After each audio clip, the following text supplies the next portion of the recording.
He was supposed to come back and score the winner, they said. The return of Cristiano. Cristiano was supposed to come, get 3 Gs, and put Real Betis away. A team who have not been relevant since the great Finidi George was playing for them. And I think Denison played for them as well.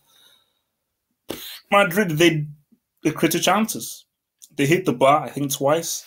They did everything they could, but when you have situations like this in football, and if I'm a manager, what I'll do is that even if it's during the game, I'll say, okay, guys, referee, pause. I'll say to my players that I don't give a damn how many chances you create. I don't give a damn how many shots on target. I don't give a damn how well the goalkeeper is playing. Somebody take control, put the ball in the net. That's just what needs to happen. It's a thing of composure, focus, execution. Composure, focus, execution. Because the tendency was that, okay, we'd have chance again, pass the thing is that somebody knows to be, wait a minute, okay, look, Cristiano, you're having about 5 or 6 of the chances you don't putting it away. Somebody needs to say, I'm not going to pass the ball. I'm going to take it upon myself to get that shot. No, I'm going to make that critical last-ditch pass to pretty much make it an easy one-on-one. Because once you're hitting 75, 76 minutes, and you know that you're susceptible to a possible counter-attack, you just need to execute. And it's about composure. It's about composure. And it's very difficult, but that's where a manager comes in or a captain comes in and says, guys, the goal is going to come. But it's not going to come if we keep rushing things. We keep rushing our decisions that when we're in that final third, in that penalty box, we're not really focused on what we are doing. Because it's about getting your body and your mind in that mode of where I'm going to score that goal. Bale is regressing. Zidane, you needed to bring on Asensio second half.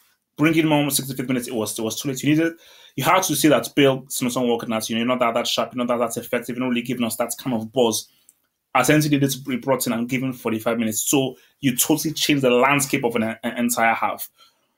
But can you give credit to Betis, Sanabria? I think there's a boy plays of Barcelona. They kept going. And for me, I was like, Madrid, man, you're playing a risky game, man. You're playing a risky game. But Betis kept going. And it was execution. Even if Betis defended a little bit and had a moment behind the ball, and Real Madrid, again, it's lack of focus because, fair enough, drawing is only one more point than you lost, but still very bad to defending. And I think it was because everybody's mindset was just like, look, these guys are never going to score. Let's just get the ball as quickly as possible. Let's never save this ball as quickly as possible. Let's just go in again. But then they got hit by that soccer punch, and you've got to 100% give credit to Betis because they got in there. The keeper had a soup. The keeper was probably my man of the match. The whole team defended superbly well, and they did.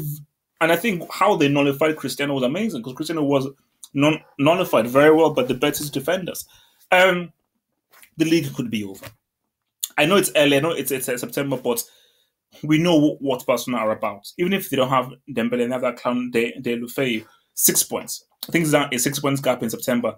And I'm looking at this Madrid team and this is who knows? This could just unravel into a draw, another L, another draw.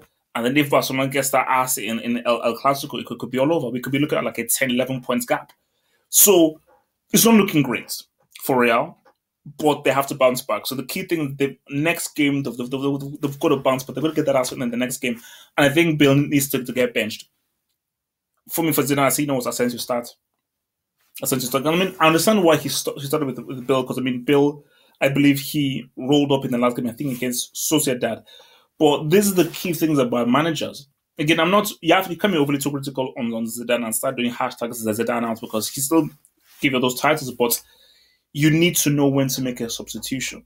And you need to read the game and say, you know what?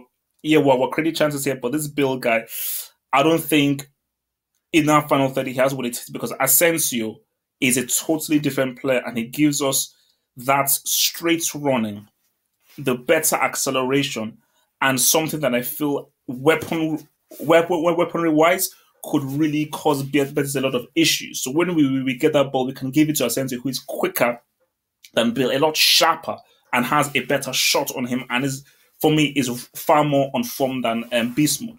So look, man, it is what it is. The loss had to come. Shocker they came against bloody Betis. It's one of those games where you had chances and you didn't score. But I think the wrong way to take this is that, hey man, we played well. We tried to chance. It was not our day. You're professional, so consider that the best team in the world. You have to put the ball in the net with better composure.